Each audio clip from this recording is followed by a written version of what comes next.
hemos visto de qué forma tan maravillosa el matrimonio es un pacto. Hemos visto ya y ya cubrimos todo lo que significa un pacto, de qué manera podemos entrar a este pacto y la solemnidad y la seriedad que representa entrar en un pacto delante de Dios. Nos quedamos en la última conferencia en el capítulo 15 del libro del Génesis y vamos a dar lectura a continuación de los versículos 13 al 21. Entonces Jehová dijo a Abraham: ten por cierto que tu descendencia morará en tierra ajena y será esclava allí y será oprimida 400 años. Mas también a la nación a la cual servirán juzgaré yo, y después de esto saldrán con gran riqueza, y tú vendrás a tus padres en paz, y serás sepultado en buena vejez. Y en la cuarta generación volverán acá, porque aún no ha llegado a su colmo la maldad del amorreo hasta aquí.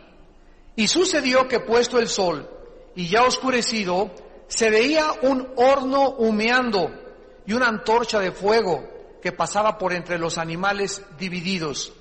En aquel día hizo Jehová un pacto con Abraham diciendo: a tu descendencia daré esta tierra, desde el río de Egipto hasta el río grande, el río Éufrates, la tierra de los ceneos, los ceneseos, los calmoneos, los heteos, los fereceos, los refaitas, los amorreos y cananeos, gergeseos y los jebuseos. Es inimaginable las riquezas que se encuentran en la Biblia. Es increíble los tesoros que podemos extraer de la palabra de Dios. ¿Sabían ustedes que en la Biblia el pasado está escondido en el futuro y que el futuro está escondido en el pasado? A ver otra vez. El problema de nuestra capacidad de entender la Biblia es que la Biblia es un libro hiperdimensional. En otras palabras, el Dios, el creador, el autor de la Biblia, de las Sagradas Escrituras, el Dios de la Biblia es un Dios que se sale fuera de las 4 dimensiones en las que tú y yo vivimos: altura, anchura, longitud y el tiempo. Entonces nosotros siempre queremos entender todo dentro de nuestras 4 dimensiones. Esto se llama el lenguaje empírico, o sea, yo no creo lo que no veo, lo que no oigo, lo que no huelo, lo que no tiento, lo que no percibo con mis 5 sentidos. Sin embargo, cuando venimos a la Biblia, necesitamos que alguien que está fuera de las 4 dimensiones en las que tú y yo vivimos, esto es, Dios mismo, en forma de espíritu, entre a nosotros. Y cuando Dios baja de la eternidad, en la eternidad no hay tiempo, en la eternidad no hay dimensiones.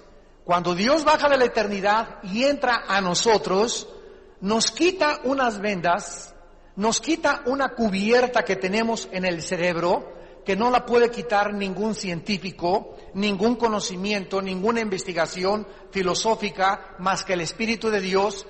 Y entonces Dios nos permite sumirnos, penetrar, así, enterrarnos debajo de las palabras de la Biblia, debajo de las historias de la Biblia, para comprender las cosas que la mente natural no puede comprender. Cuando yo les dije que en el futuro se encuentra el pasado y el pasado en el futuro, significa lo siguiente. Por ejemplo, el apóstol Juan, hace 2000 años, escribió algo que va a suceder en el libro del Apocalipsis. Todo lo que está en el libro del Apocalipsis lo escribió el apóstol Juan hace casi 2000 años. Y todo esto que Juan estaba escribiendo ya sucedió. Si no, no lo hubiera escrito. Y no ha sucedido y está por suceder.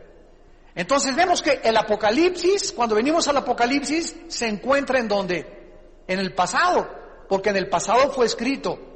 Y el pasado, que es cuando lo escribió Juan, se encuentra en el futuro. Por eso dice Dios que Él es el Alfa y la Omega, Él es el principio y Él es el fin. Él es el único que cubre toda la eternidad.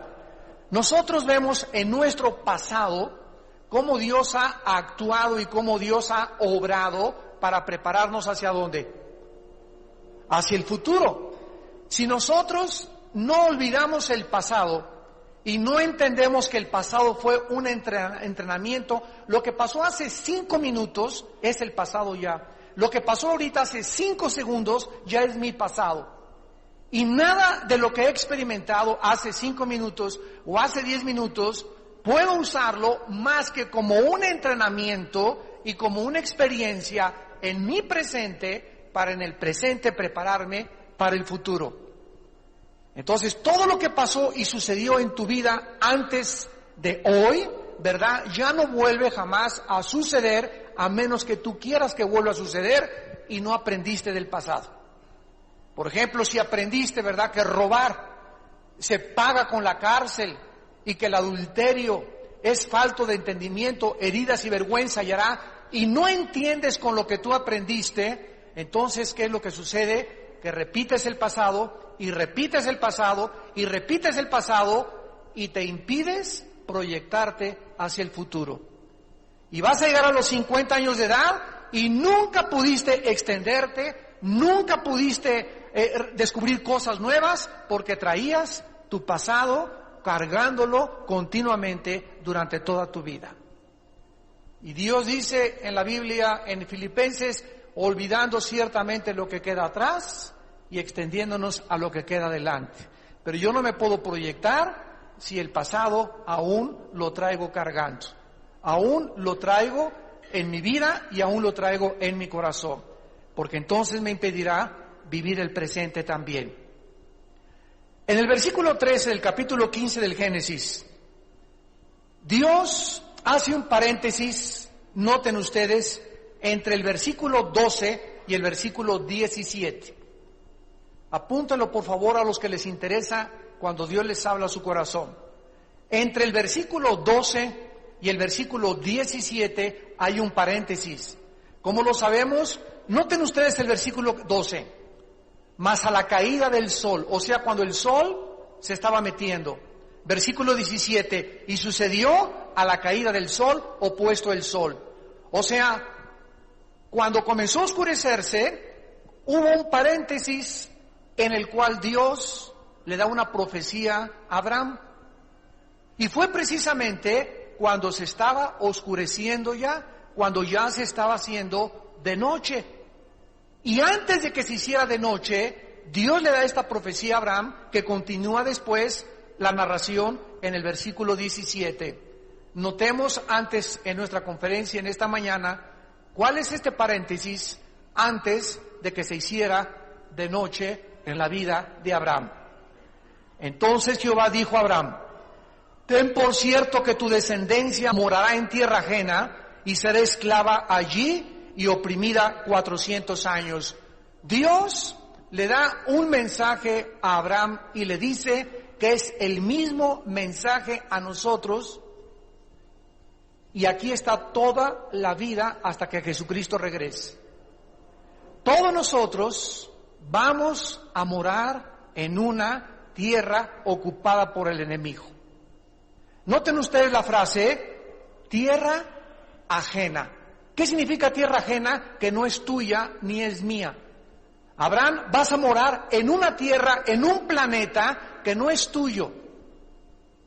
Y todos nosotros, hasta que Jesucristo regrese, vamos a estar viviendo en un planeta ocupado por las fuerzas y el ejército del enemigo. El reino de Dios ha venido a todos los seres humanos espiritualmente, no físicamente. El reino de Dios ha venido en la vida de todas las personas que han recibido a Jesucristo como su Salvador. Y estamos viendo el reino de Dios trascender el espacio y el tiempo a través de la Biblia. Cuando venimos a la Biblia, nos transportamos y nos salimos de lo que mis ojos ven, lo que mis oídos oyen, de lo que mis 5 sentidos pueden percibir. Nos adentramos en un mundo que se llama la eternidad. el cristiano ya está viviendo espiritualmente la eternidad. Y como sabemos que la eternidad es más real que lo que se ve, esto parece incongruente, ¿verdad? Parecería que lo más real, pues yo este púlpito lo toco y es real porque lo siento. Este bocina es real porque la estoy viendo y la siento. Yo veo todas estas cosas que son reales a mis 5 sentidos, pero la Biblia dice en Hebreos 11, versículos 2 y 3, que las cosas que se ven fueron hechas de lo que no se veía. O sea que lo que se ve salió de lo invisible. Por lo que lo invisible es más real que lo visible, porque lo invisible existía antes de lo visible. Les dije que se iban a empachar. Dios le dice a Abraham, vas a morar en tierra ajena y serás esclava allí y oprimida 400 años. Todos nosotros, desde que nacimos en un mundo ajeno, en un mundo ocupado por el enemigo, y todos nacimos esclavos. Todos, absolutamente, Abraham, Jacob, Moisés, Pedro, Pablo, los papas, las monjas, los obispos, los pastores, todos los seres humanos, esclavos, ricos, reyes, príncipes, negritos, etcétera, etcétera, todos nacimos bajo la esclavitud del pecado. Dios del cielo baja a la tierra en la persona de Jesucristo y nos libra de la esclavitud espiritualmente. Ahora somos libres en nuestra mente, a menos de que yo quiera seguir siendo esclavo y no hacer caso de la palabra de Dios y vivir conforme yo vivía anteriormente. Dice el versículo 14, más también a la nación a la cual servirán, juzgaré yo. No es hasta que Cristo venga y Él establezca su territorio y su reino y traiga el reino físicamente al mundo junto con nosotros, que cuando Cristo venga juzgará a las naciones que nos oprimieron, a las naciones que nos persiguieron, a los gobernantes que odiaban el cristianismo, a los gobernantes que odiaban a Dios, a los gobernantes que persiguieron todo lo que es la ética, la justicia, la integridad, la honestidad, la santidad, la pureza sexual. Todo lo que el mundo ahorita odia son las virtudes morales más grandes de la Biblia. Y todo esto algún día el Señor lo juzgará cuando Él venga a juzgar a los vivos y a los muertos. Y dice el versículo 14, y después de esto saldrán con gran riqueza. Dios le explica pues a Abraham en esta profecía lo que sucederá a sus descendientes en Egipto y la manera como él iba a intervenir, resumiéndonos en 2 versículos toda la vida nuestra física en este planeta hasta que Jesucristo regrese. Noten ustedes que esta profecía otra vez se introduce cuando estaba haciéndose de noche. Quiero que rápidamente comparen esto en el capítulo 12 de Romanos. En la Biblia no existe una sola palabra, una sola coma, un solo versículo, un solo suceso que no tenga trascendencia espiritual en las vidas de todos nosotros. La Biblia, amados santos, describe la vida. Las Sagradas Escrituras describen la vida que tú y yo estamos ahorita pasando en este mundo ajeno, en este territorio ocupado por el enemigo, como de noche. La Biblia dice que hasta que amanezca y el lucero de la mañana, ¿quién es el lucero de la mañana? Jesucristo salga, entonces veremos cara a cara. Pero mientras tanto nos encontramos ahorita como entre las 1 y las 3 de la madrugada. Es cuando más densas están las tinieblas. Miren ustedes el lenguaje de la Biblia en Romanos capítulo 13, Romanos 13, versículo 11. Y esto, conociendo el tiempo. O sea, no debemos ignorar en qué tiempo nos encontramos. conociendo el tiempo, que ya es hora de levantarnos del sueño. Toda la gente a nuestro alrededor que no han sido despertados, que no han sido iluminados, que la luz no ha llegado a sus vidas, la Biblia los describe como soñando en un... ¿Qué es un sueño? Vivir en una cosa irreal. Soñé que era amigo de Pinocho. Soñé que yo era Batman y Robin.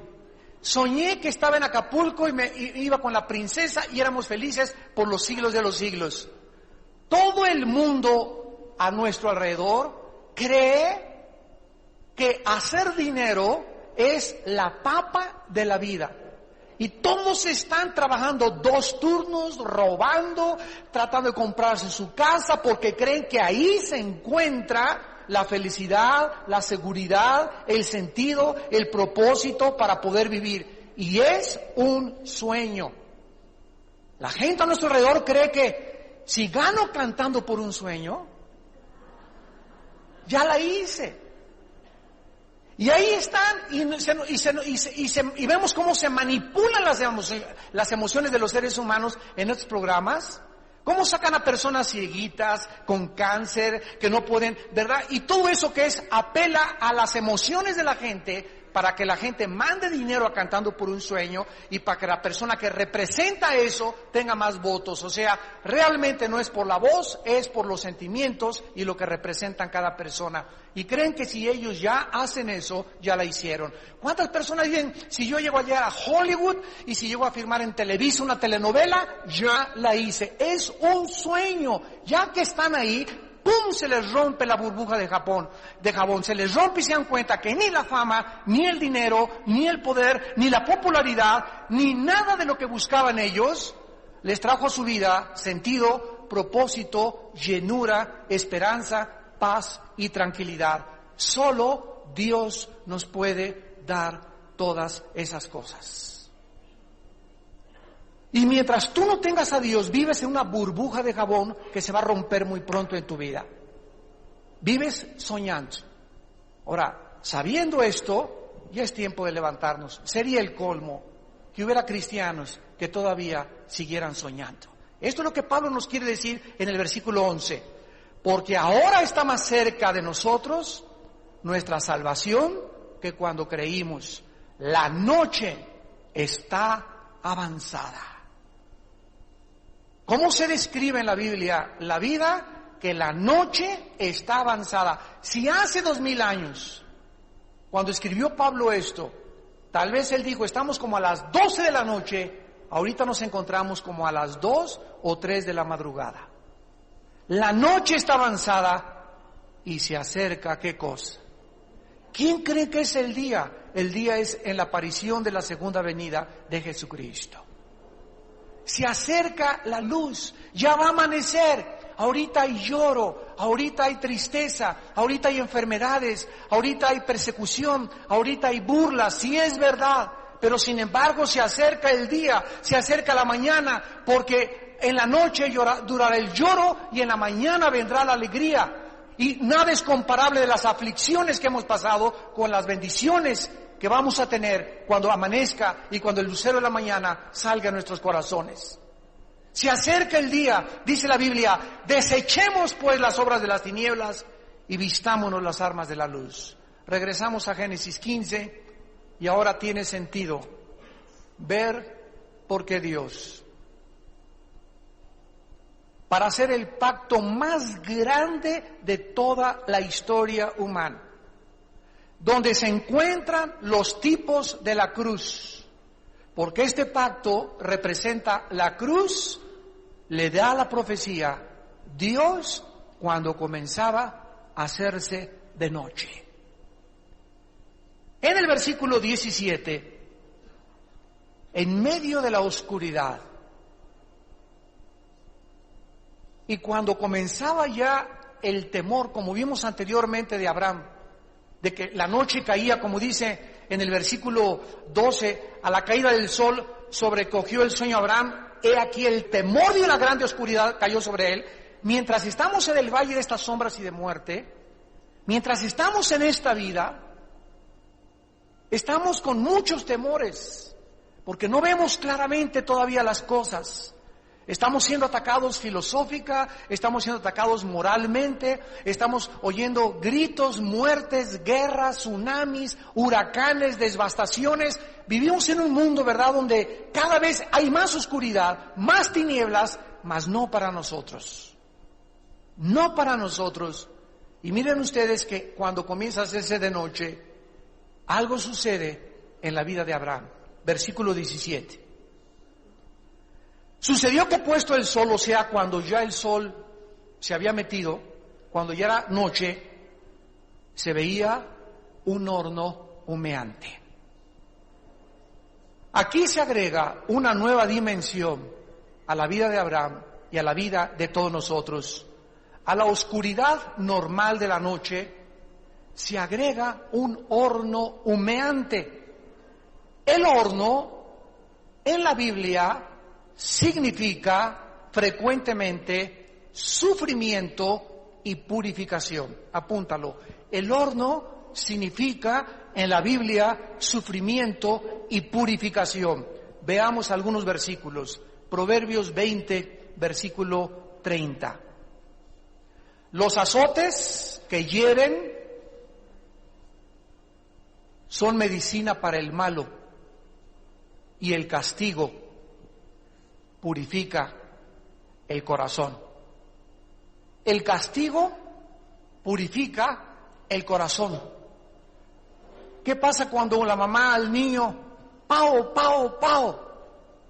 Dice la Biblia, la necedad, la terquedad está ligada al corazón del niño. Pero así como si estuviera pegada con resistol 5000.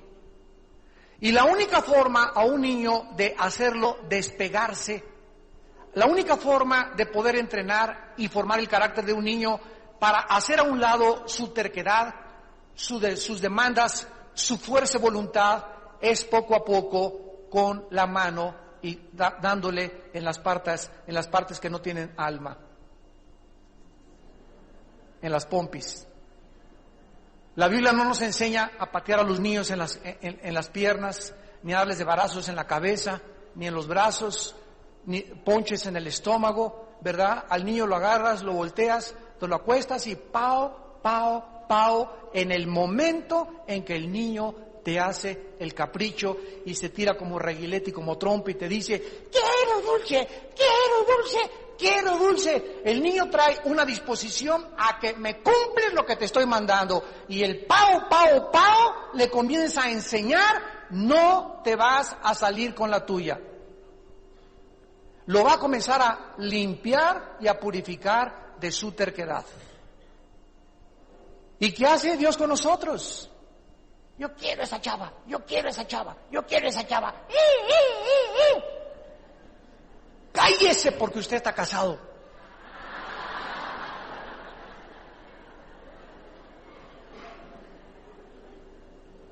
A los niños de 50 años, de 60 años, de 40 años. Yo quiero ese muchacho, yo quiero ese muchacho, yo quiero ese muchacho. Cállese porque usted está casada. Y cuando comenzamos nosotros a buscar cosas o a hacer caprichos o a obsesionarnos con algo prohibido, viene el pao, pao, pao. ¿Para qué? Para enseñarnos a decir, mas no se haga mi voluntad, sino tu voluntad. Padre Santo, yo quisiera tener un harén con 50 muchachas, pero no se haga mi voluntad. Esa es mi voluntad y el corazón engañoso me pervierte y me tuerce el camino. Pero tu voluntad es una sola mujer, tu voluntad es un solo hombre, tu voluntad es hacer dinero honradamente. Esa es tu voluntad, Señor, y me someto a tu voluntad, porque si no nos sometemos a la voluntad de Dios, viene el pao, pao, pao. Tu voluntad es que no tenga relaciones sexuales hasta que yo me case, Señor. Yo quisiera acostarme con mi novio, quisiera acostarme con esa muchacha, pero es tu voluntad, no mi voluntad. Y comenzamos a entrar en el horno. en el horno donde Dios nos comienza a purificar. Porque si algo duele es no hacer nuestra voluntad. Y esto es lo que vamos a entrar finalmente a lo que es el sacrificio. Vean ustedes en el libro Malaquías 3, versículo 3, donde vuelve a aparecer la palabra horno. Y se sentará para afinar y limpiar la plata, porque limpiará a los hijos de Leví y los afinará como a oro y como a plata, y traerán a Jehová ofrenda de justicia. Vemos otra vez la purificación. ¿Dónde se purifica la plata? ¿Dónde se purifica el oro? En el horno. Y Dios usa este ejemplo para hacernos entender a nosotros que nos tiene que limpiar.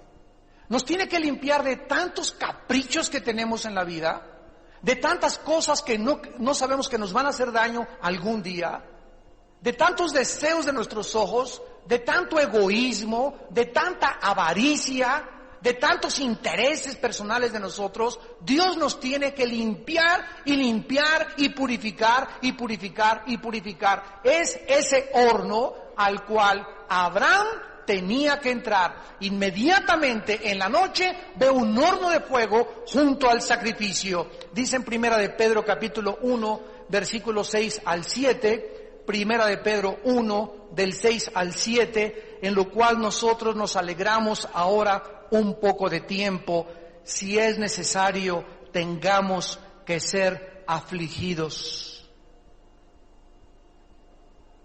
Si es necesario, tengamos que ser afligidos. Hay muchas personas que tienen ya 3 años sufriendo. ¿Ustedes creen que es la voluntad de Dios que pases 3 años chille y chille y chille y chille cuando Dios dice, este es el día que Jehová hizo, alegrémonos y regocijémonos en él? Claro que no. En la noche vendrá el lloro y a la mañana la alegría. Dios no quiere que toda tu vida te digan Juana la Llorona. Pero hay muchas personas que ya, hay personas que yo me encuentro, ¿cómo está hermana Panchita? ¿Cómo está? Y le digo a mi esposa, esta hermana la conocí hace 5 años. ¿Cómo está, hermana? Y me contesta, pues pasando pruebas, hermano. Digo, ¿usted estaba casada con Job? Parece que me habla la esposa de Job. Ya ni Job sufrió 1 año. Todo lo que pasó en el libro de Job fue en 1 año. Pero ¿por qué, hermana Panchita? Pruebas y pruebas y pruebas y pruebas. ¿Por qué? Porque ella es de las que están en el desierto. 40 años, pruebas y pruebas y pruebas, y nunca pasaron con 6 ni siquiera de panzazo, no entraron a la tierra de Canaán. Dios tuvo que seguir con ellos y seguir con ellos, porque Dios, hasta que no te limpia y hasta que no nos purifica, no nos pasa a la secundaria. Y en la secundaria viene otra limpieza para entrar a la preparatoria. Y en la preparatoria, cuando subimos a otro nivel, viene otra purificación para entrar a la universidad. Si quieres entrar a la universidad de Dios, te puedes quedar en 3º de primaria, te puedes quedar en kinder si quieres. Hay cristianos en kinder que tienen 10 años de cristianos. En kinder. ¿Quiénes son estos cristianos? Los ves, los que llegan tarde a los servicios, los que son impuntuales, los que no ofrendan, los que no les importa el reino de Dios, los que no ganan las almas, los que siempre están crítica y crítica y crítica. Ahí se quedan en el desierto. Y ya Dios llega el momento en que no puede hacer nada con tu vida y te deja y dice, me llamarás y entonces no responderé. Por cuanto desechaste la sabiduría y no quisiste mi reprensión. Regresamos a Génesis. Y en medio del horno, Génesis 15, 17, una antorcha de fuego. Gracias, Señor, aleluya.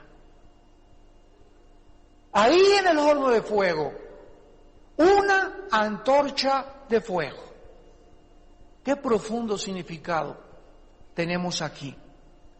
¿Qué significa esto, Abraham? Tu descendencia y tú van a sufrir. Hijos míos, ustedes están en un mundo ajeno, viviendo de noche, valles de sombras y de muerte. Pero la antorcha representa que en medio de nuestros sufrimientos, siempre tendremos dos cosas. Una, la presencia de Dios en nuestra vida, y dos, la luz de Dios. La luz de Dios. No importa la oscuridad en la que vivamos, no importa cuántos sufrimientos estemos rodeados, solo tenemos una seguridad y una promesa. Segunda de Corintios 1, del 3 al 5. Bendito sea el Dios y Padre de nuestro Señor Jesucristo, Padre de misericordias, Dios de toda consolación, que nos consuela en todas nuestras tribulaciones.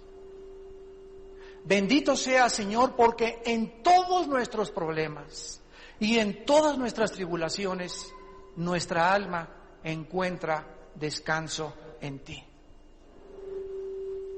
Y si no has encontrado en medio de tus problemas descanso en Dios, ¿en dónde está descansando tu alma? ¿En tomarte media de centenario? ¿Un toque de mota? ¿Un pericazo? ¿Una droga? ¿Sexo ilícito? ¿Pornografía?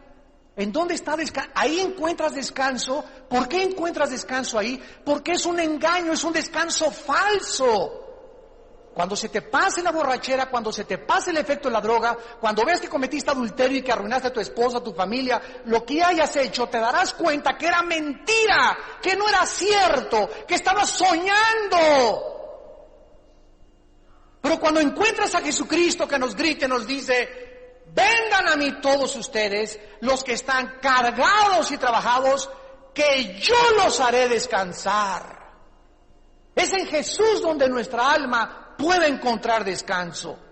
Fuera de Cristo, todos los descansos son un oasis, es una falsedad, son ilusiones.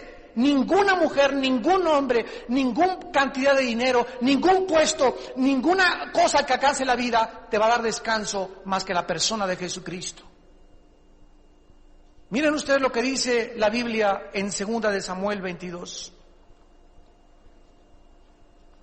La antorcha de fuego en medio del horno de la aflicción, mostrándonos, ahí está el Espíritu Santo pasando por el sacrificio.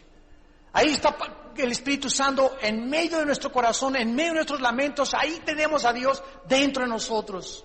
Dice 2 de Samuel 22, versículo 29. Tú eres mi lámpara, oh Jehová, mi Dios alumbrará mis tinieblas. ¿Qué luz fuera de Dios? ¿Quién puede alumbrarnos? ¿Quién puede atravesar las tinieblas filosóficas, culturales, morales del mundo actualmente agnóstico, escéptico que nos rodea, si no es el rayo que entró del cielo a la tierra y que atravesó este mundo donde vivimos y es la luz del Evangelio de la gracia de Jesucristo? Jesús dijo: yo soy la luz del mundo. Y cualquiera de ustedes que me siga no andará en tinieblas. Mi Dios alumbrará mis tinieblas. Dice la Biblia que cuando nos dice en Isaías capítulo 50, capítulo 50, versículo 10.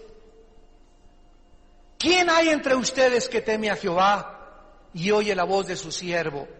El que anda en tinieblas y carece de luz, confíe en el nombre de Jehová y apóyese en su Dios. ¿Cuántas veces vamos en la vida?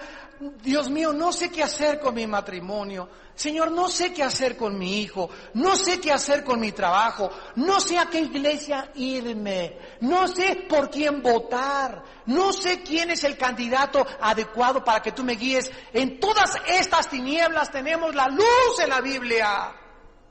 ¿Qué hacer con mi matrimonio? Ve a los seminarios de matrimonios, ven a los estudios de matrimonios y Dios te dirá qué hacer con tu matrimonio, con tu hijo, con tus problemas, políticamente, filosóficamente, moralmente. Lámpara es a mis pies tu palabra. Esta es nuestra luz, es la única luz que tenemos. Dice en 2 de Pedro capítulo 1. A lo cual harías bien en estar atentos como a una antorcha que alumbra hasta que el día amanezca y el lucero de la mañana salga en vuestros corazones. Tenemos la palabra profética más segura, a la cual haríamos bien en estar atentos. En la mañana, la Biblia. En la tarde, la Biblia. Estás en la cola del banco, la Biblia. Te acuestas, la Biblia. A todos lados donde tú tengas la palabra, donde tú la leas, donde tú la reflexiones, donde tú la medites, donde tú la memorices, vas a tener luz. Es lo que dice Isaías 50:10. Si tú no tienes luz en tu vida, si no sabes qué hacer, si no sabes qué pasos dar, confía en Dios. Y venir a la palabra es confiar que Dios nos ha hablado a través de su palabra. Regresamos a Génesis 15 y encontramos algo más todavía maravilloso. Fue en este momento de oscuridad, cuando se estaba haciendo de noche, que la apariencia de una antorcha de fuego pasó por los animales divididos para anteceder el pacto que Dios iba a hacer con Abraham. Con esto podemos aprender algo. Vamos a recordar que se habían puesto 3 animales de este lado y 3 animales del otro. Los que no compren la conferencia anterior para que se puedan poner a tono y entender cómo vamos. Dios había dividido 3 animales de este lado y de ese lado, las 3 partes de los animales. Y entonces pasó una antorcha de fuego por en medio de los animales. Esta antorcha de fuego, ¿verdad?, es el Espíritu Santo. Ya lo vimos, es la luz del Espíritu Santo. En medio de los animales, de la muerte, del sacrificio, de las tinieblas, hay luz. Pasando en medio de Dios. Dios en medio de este mundo está pasando como una antorcha por todos lados. Y no la pueden ver nadie más que los hijos del reino. Vemos que hay una luz. No estamos en tinieblas totales, hay una luz, y es la luz de Jesucristo. Y en medio de estas tinieblas tan densas para Abraham, podemos aprender que va a haber muchas veces en nuestra vida en que vamos a estar en oscuridad. Sin embargo, en estos tiempos de oscuridad, el Espíritu Santo solo nos va a iluminar en una sola área. Síganme con cuidado. La antorcha de fuego, cuando pasó en medio de las partes divididas de los animales, solamente iluminó el sacrificio. Y cuando nosotros pasemos en la oscuridad, muchas veces Dios solamente nos va a traer luz hacia la cruz de Cristo. Déjenme compartirles una experiencia que yo atravesé hace muchos años. Hace muchos años yo estaba atravesando una experiencia muy difícil, muy dura, de muchas tinieblas, de mucha incertidumbre, momentos de esos en tu vida, ¿verdad?, que dices, seguiré predicando, qué Dios va a hacer con mi vida, a dónde me dirijo, etcétera, etcétera. Y oraba, y oraba, y oraba, y ayunaba, y ayunaba, y ayunaba. Y yo esperaba a alguna hermano que me dijera, hermano, tengo una profecía para ti, dice el Señor que la semana que entra acaban tus sufrimientos. O alguna otra hermana, ¿verdad? Es que les dicen, Débora, oye, por favor, hermano, dice el Señor que va a acabar en la semana que entra con tus sufrimientos y que vas a ser un gran predicador, etcétera, etcétera. Yo esperaba así alguna cosa sobrenatural que Dios me mostrara y que alguien me dijera, va a pasar esto y va a pasar aquello, y no había ninguna respuesta de Dios. Lo único que yo podía ver cuando estaba orando y ayunando, lo único que yo podía ver era Jesús colgado en la cruz. Y tengo la imagen que penetró en mi mente, tan marcada, que veía a Jesús solamente, y así como flashazos en mi mente cuando estaba orando y ayunando, veía solamente a Cristo en la cruz. Lo único que Jesús me estaba diciendo en todo este tiempo de tinieblas, en todo este tiempo de incertidumbre, es: quiero que a través de todo esto no necesitas saber nada más que estás crucificado con mi Hijo Jesucristo. Bástate saber que morí en tu lugar y que tus sufrimientos no son comparables con los que mi Hijo llevó en la cruz del Calvario en tu lugar. Dios no nos va a iluminar más que la cruz muchas veces en nuestras vidas. Y al ver la cruz, sabemos que mientras alguien murió y pagó por nosotros, no necesitamos explicaciones teológicas o profecías o visiones. Lo único que Dios quiere impactar en nosotros es lo que dijo Pablo en 1 Corintios 2. Me propuse no saber ninguna otra cosa más que a Cristo crucificado. El sacrificio, o sea, la cruz, es el emblema del pacto. Y el pacto es la entrega final e irrevocable de Dios. Podemos atravesar tiempos en los que no vemos más que a Jesús en nuestro lugar, y eso es todo lo que necesitamos saber. No necesitamos saber nada más en la vida. No necesito que Dios me dé más. Basta con lo que Él hizo en la cruz del Calvario para saber que hizo todo lo que yo necesitaba en mi vida, la provisión, la abundancia, la garantía, las promesas. Todo está sellado con la sangre de Jesucristo en la cruz del Calvario. Cualquier duda que tenga de mi futuro, cualquier duda que tenga de mi pasado, cualquier duda que tenga de mi matrimonio, cualquier duda que tenga con mis hijos, ve la cruz. Y el que no escatimó a su Hijo por nosotros, ¿cómo no nos dará todas las cosas? Jamás nos dejará, jamás nos desamparará. Estaré contigo todos los días del mundo. Mi diestra te sostendrá. Ni los ángeles, ni los principados, ni lo visible, ni lo invisible, ni la pobreza, ni la desnudez, ni el hambre. Nada nos podrá separar nunca del amor de Dios en Cristo Jesús. Y en penúltimo lugar, podemos regresar a Génesis 15 y ver por qué la muerte. ¿Y qué tiene que ver esto con el matrimonio que estamos estudiando? ¿Por qué era necesaria la muerte de animales? ¿Por qué era necesario que a fuerza hubiera un sacrificio? ¿Por qué es la única manera, de acuerdo a la Biblia, para poder entrar en un pacto? Porque el sacrificio simboliza la muerte de cada una de las personas que tomaban parte en ese pacto. Mientras cada una de las personas caminaba por el medio del sacrificio después de la antorcha, los pedazos partidos, realmente la persona que pasaba por el medio de los pedazos partidos decía: este animal me representa a mí, este animal me representa a mí. Yo soy el que debería estar en el lugar de ese animal. Y así como ahora ese animal ha sido muerto y sacrificado y murió en mi lugar, al entrar yo en este pacto, entro a mi muerte, y al entrar en un pacto, perdemos el derecho que tenemos de vivir para nosotros mismos.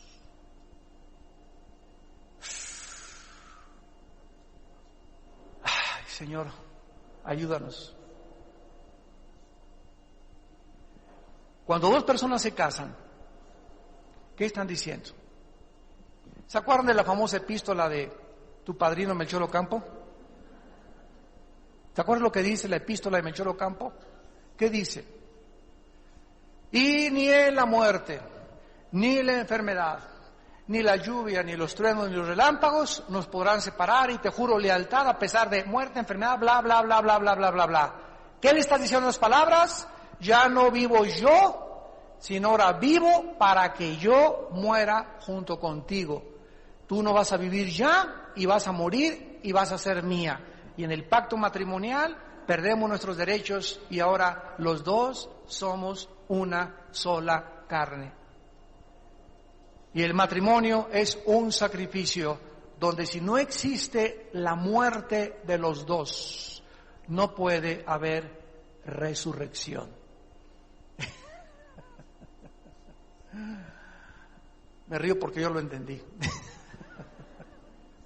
Muchos están muy serios.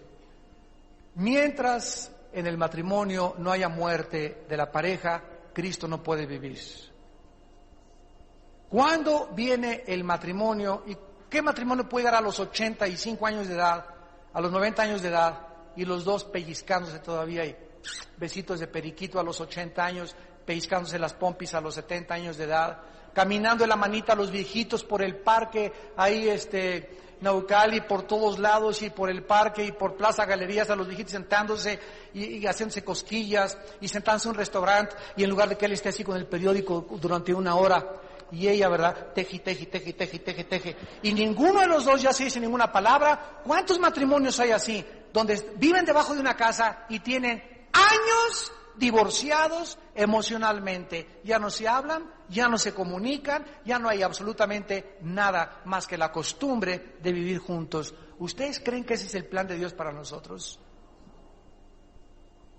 Pero como tú ves que esto es una irrealidad en el sueño del mundo que nos rodea, crees que no existe esto y que es una ilusión más que Romeo y Julieta. Pero la Biblia nos garantiza que así como Cristo murió y pagó con su muerte en la cruz del Calvario, nos garantiza un matrimonio bendecido, con éxito, con amor, con la vida, cuando los dos estemos dispuestos a morir y entregarnos y decir con Pablo: con Cristo estoy juntamente crucificado.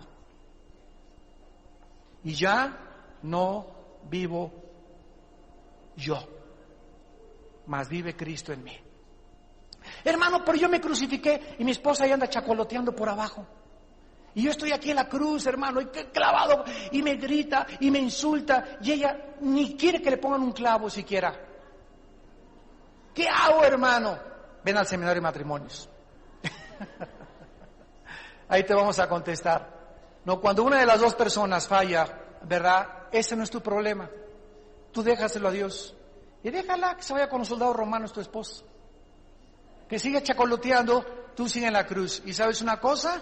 Tú vas a resucitar. Dios nos ama tanto, tanto, tanto, tanto, como dice en 1 Corintios 7, si el hermano se separa, sepárese. No lo digo yo, lo dice la Biblia, porque en tal caso no está llamado a vivir como esclavo. O sea, Dios no quiere que estés atado, ¿verdad?, y a un gorila, o que estés atravesado a una señora ahí, ¿verdad?, que muélete y muélete y muélete y muélete, y que te entierre atrás del jardín de su casa. El plan de Dios para nosotros es que nos vino a dar vida, y vida en abundancia.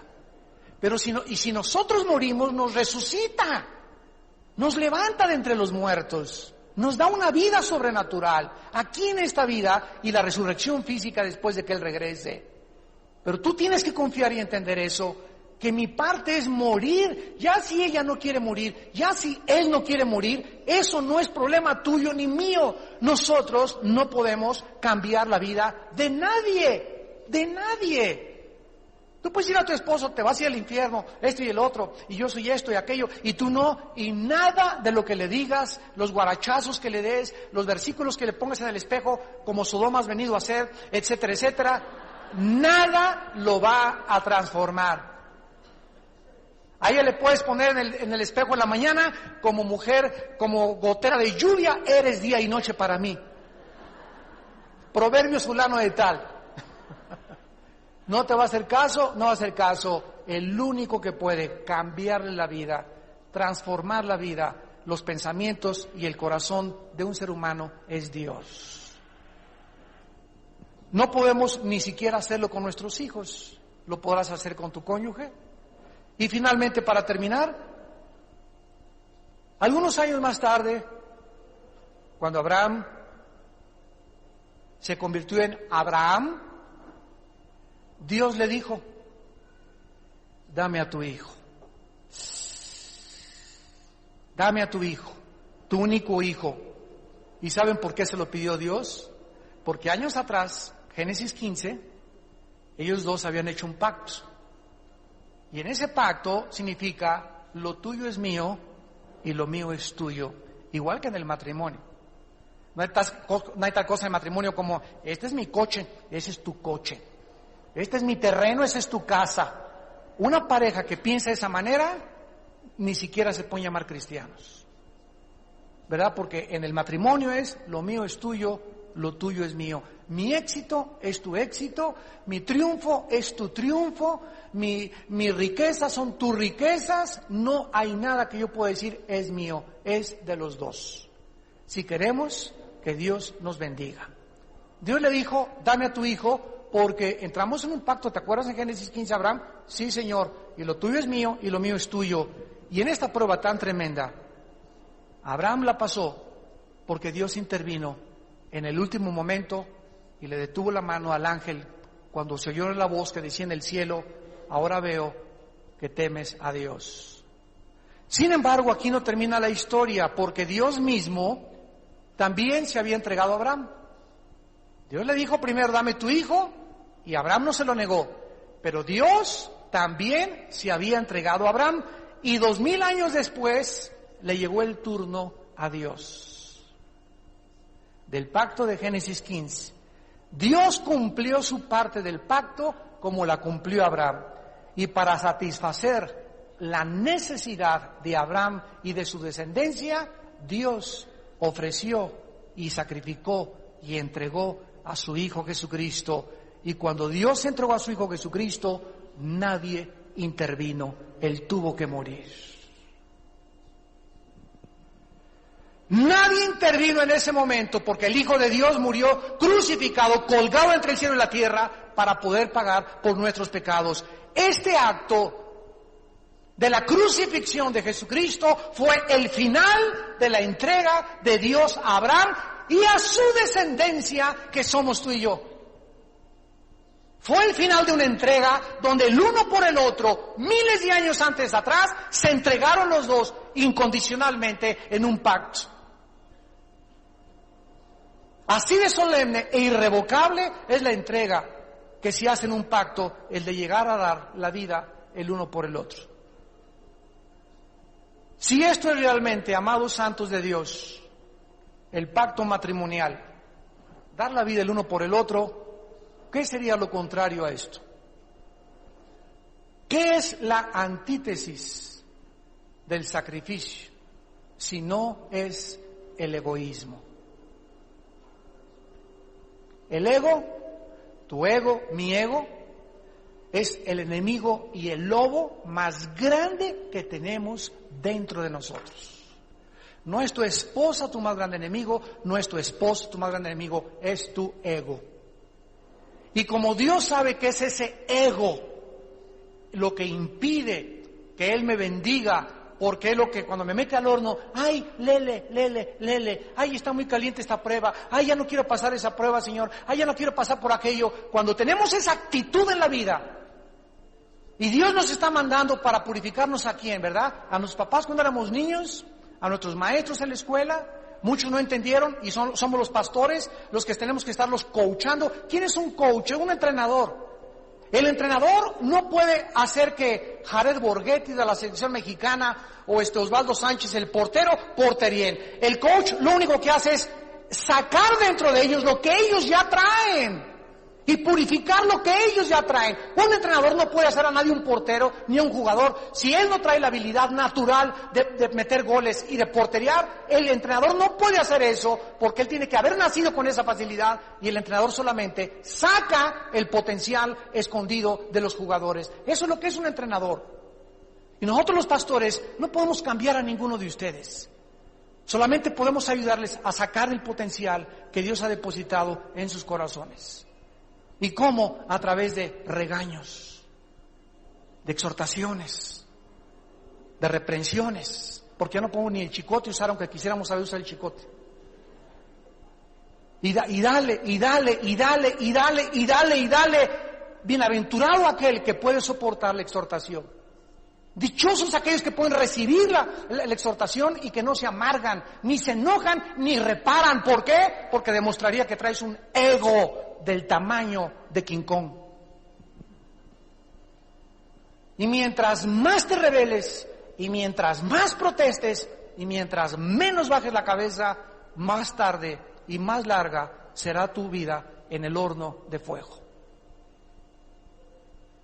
Y tenemos que entender esto, que Dios nos quiere meter y purificarnos ya de una vez, y aguantar el fuego de una vez. Lo que Dios tenga que machacar en nuestra vida, que lo machaque de una vez, que nos haga como el polvo, que nos humille hasta el polvo, porque necesitamos todos ser humillados hasta el polvo, para que pueda brillar el oro fino y la luz de Jesucristo a través de nuestras vidas. Oremos.